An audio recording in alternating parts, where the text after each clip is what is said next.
অনুযায়ী জরিমানা করা হয়েছে।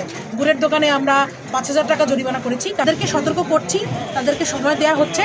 সময় পার হয়ে গেলে তাদেরকে আমরা জেল, জরিমানা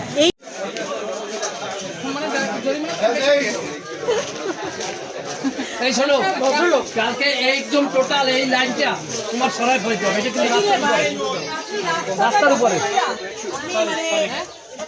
তো আমরা প্রথমে মাংসের দোকানগুলিতে অভিযান করেছি এবং তাদেরকে মনিটরিং করেছি এবং তাদের বিভিন্ন রকম যে অসামঞ্জস্যগুলো সেগুলোর ব্যাপারে তাদেরকে সচেতন করা হয়েছে এবং বলা হয়েছে যে নেক্সট টাইম আমরা তাদেরকে তারা জরিমানার আওতায় আসবে। আজকে মাংসের দোকানে আমরা আসলে জরিমানা করিনি, তাদেরকে সতর্ক করা হয়েছে এবং তারা আমাদেরকে বলেছেন, আশ্বস্ত করেছেন মাংস ব্যবসায়ী সমিতির সভাপতি এবং সেক্রেটারি যে ওনারা আগামীকাল থেকে বা আজকে বিকেল থেকে ওনারা সর্বোচ্চ সতর্কতার সাথে ওনারা ব্যবসা করবেন এবং বিক্রি করবেন। মাংস বিক্রির ক্ষেত্রে ওনারা সচেতন থাকবেন।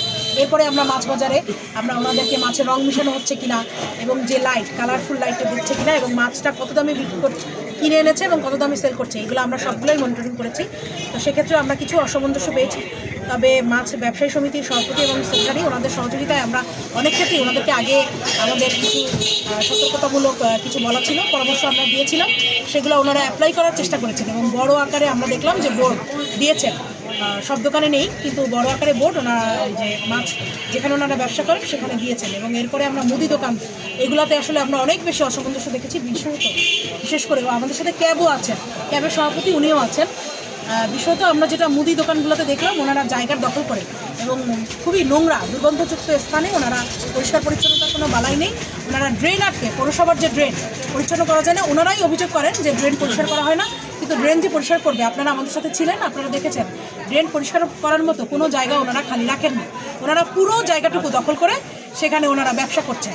তো আজকে ওনাদেরকে জরিমানা করা হয়েছে। আমরা ভেজাল গুড় পেয়েছি, বেশ কিছু ভেজাল গুড় আমরা ধ্বংস করেছি, আপনারা দেখেছেন।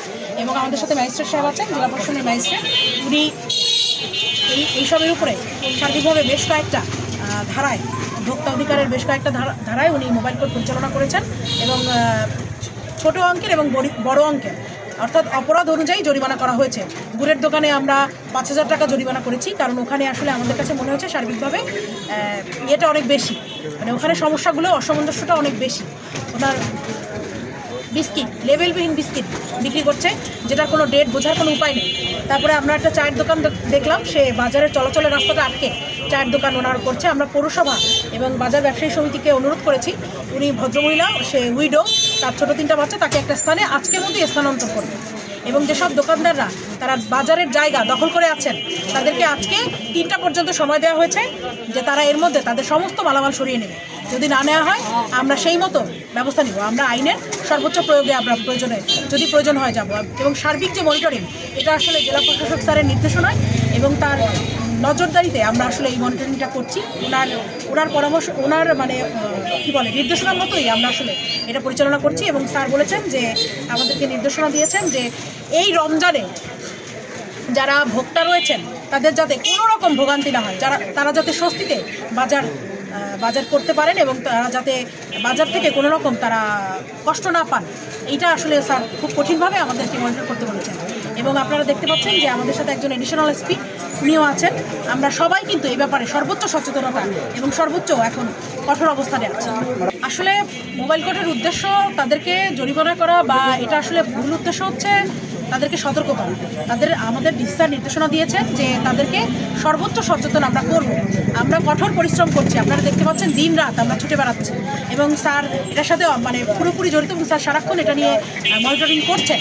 তো আমরা কিন্তু শুধুমাত্র যে এই বাজারে আছি তা না, আমরা কিন্তু বিভিন্ন বাজারে যাচ্ছি, তাদেরকে সতর্ক করছি, তাদেরকে সময় দেওয়া হচ্ছে। সময় পার হয়ে গেলে তাদেরকে আমরা জেল, জরিমানা, এই প্রসেসে আমাদেরকে যেতে হবে। জরিমানা করা হচ্ছে কিন্তু জেল আমরা এখনও দিচ্ছি না, কিন্তু তারা যদি না শুনেন, আমাদেরকে সহযোগিতা না করেন, সেক্ষেত্রে আমরা জেল দিতে বাধ্য হব। এবং এই ধরনের কার্যক্রম তারা যদি জায়গা দখল করে রাখে, তাহলে আমাদের যে নিলাম করা বা যে ধরনের কার্যক্রম করতে হবে আর সচেতন